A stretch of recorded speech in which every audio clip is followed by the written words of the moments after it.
I am so super excited to be here, and I happen to be a microbiologist, like he said, and like all microbiologists everywhere, I am basically obsessed with sex. Watching sex. Okay, in my case, bacterial sex. So, you probably think you already know everything there is to know about sex. Or at least genetics. You are at a comedy show about science. So you might think that genetics works something like this. Egg, sperm, and a star is born. But I'm here to tell you that most sex on the planet is nothing like that. No, bacteria have been doing it for 4 billion years. And they don't have eggs, or sperm, or grinder. But they have been doing it all this time. And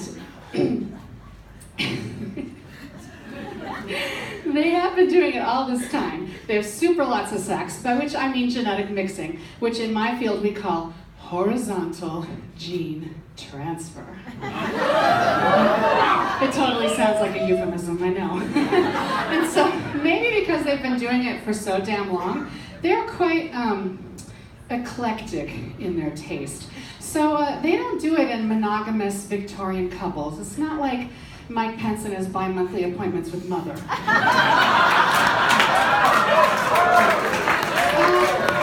more like a writhing bacterial orgy. Okay?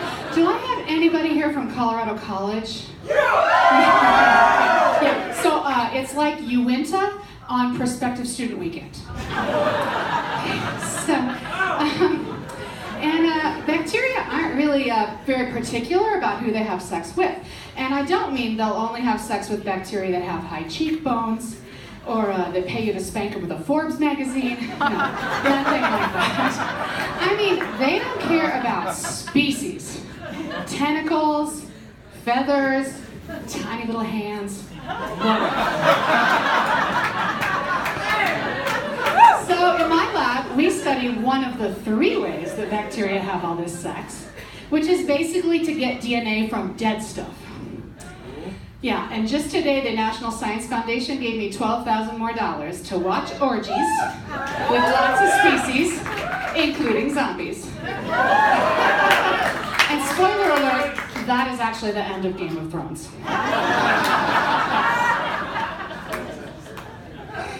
So anyway, there really are some great things about having sex with zombies. First of all, there's absolutely no risk of reproduction. No, I know. There are lots of ways to have sex without risking reproduction, even in conservative Colorado Springs. Even in conservative Colorado Springs, right? And so one of the other things that's really great about zombie sex is that there are no strings attached. It's always a quickie. It's over faster than Sarah Huckabee can say it didn't happen. Even faster than Ted Haggard can repent. I see there's a few locals in the crowd. Now, bacteria might be fast and loose, but they still go to a lot of trouble to have all this sex. So to have sex, you might invite someone to a quirky comedy show and hope for the best. To have horizontal gene transfer, my bacteria build a magnificent sex machine. And they thrust this machine out and they suck up the DNA like a tall drink of water on a hot day. And I'm very sorry to tell you that there's no vibrating involved. Maybe a little brownian motion, but basically no vibrating. However, there is a lot of very satisfying sucking. And I think Pastor Haggard would really enjoy it.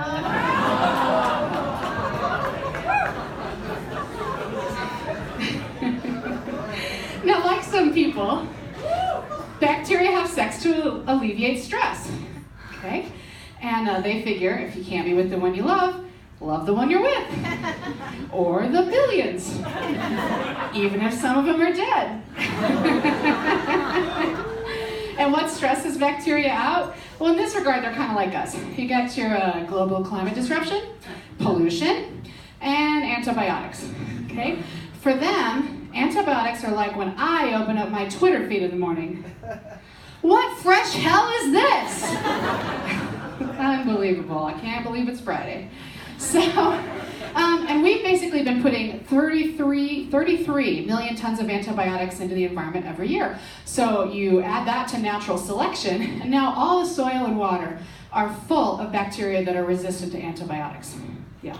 So what's going to happen? I'll tell you. There's a group of bacteria in a hospital somewhere, and they think, hey, it's Friday night. Let's have an orgy in the ICU. Okay? So they get it on with the dead zombie body of some antibiotic-resistant farm bacterium in a hamburger patty, and here we are. With antibiotic-resistant bacteria killing more people per year than emphysema, AIDS, and homicide combined.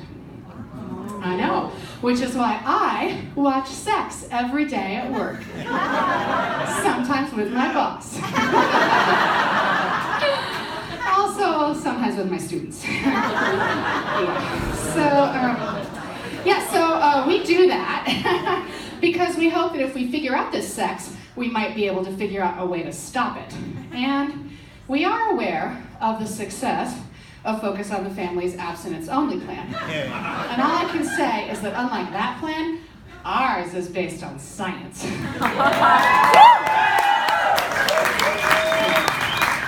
So until we figure it out, what can I tell you? Wash your hands, keep your gene suckers where I can see them, and be kind to microbiologists, because after all, we're watching.